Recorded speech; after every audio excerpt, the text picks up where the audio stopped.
Cartels also being looked at for the deaths of these 9 family members, all Americans, all killed in Mexico, just south of Douglas, Arizona. Tonight, we're hearing from a man who knows all too well about how these cartels operate. ABC 15's Nicole Valdez is live. And Nicole, it is a complex world.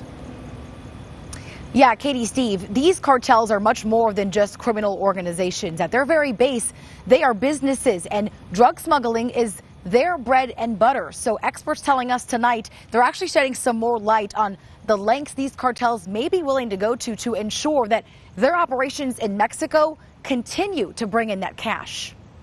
Nita and 4 of my grandchildren are burnt and shot up. It's the million-dollar question. Who killed these mothers and children, and why? I think that any time they direct violence down there, it's designed to further their means somehow. Doug Coleman is the former special agent in charge of Arizona's Drug Enforcement Agency, and he says their means are the means of 2 major drug cartels, the Sinaloa and the CJNG, or the Cartel of Jalisco New Generation. The area where this incident occurred is right in a disputed area where there's been a lot of inter-cartel violence between the two as they compete for trafficking routes and control of the port area. A turf war, one major possibility behind the attack on this Mormon family, leaving 9 dead. The level of brutality, it's suspicious. Usually violence displayed with this extent of brutality is deliberately trying to send a message. Dr. Javier Osorio is an assistant professor at the University of Arizona,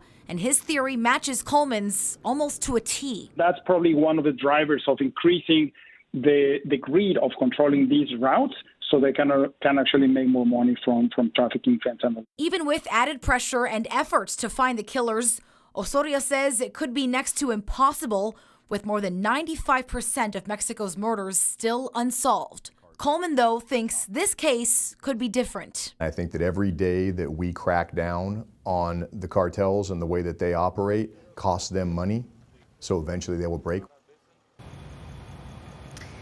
And because this week's victims are U.S. citizens, Coleman says the FBI will likely be taking point in this investigation and demanding information from Mexican authorities, the DEA, and other international agencies to solve this case as fast as possible.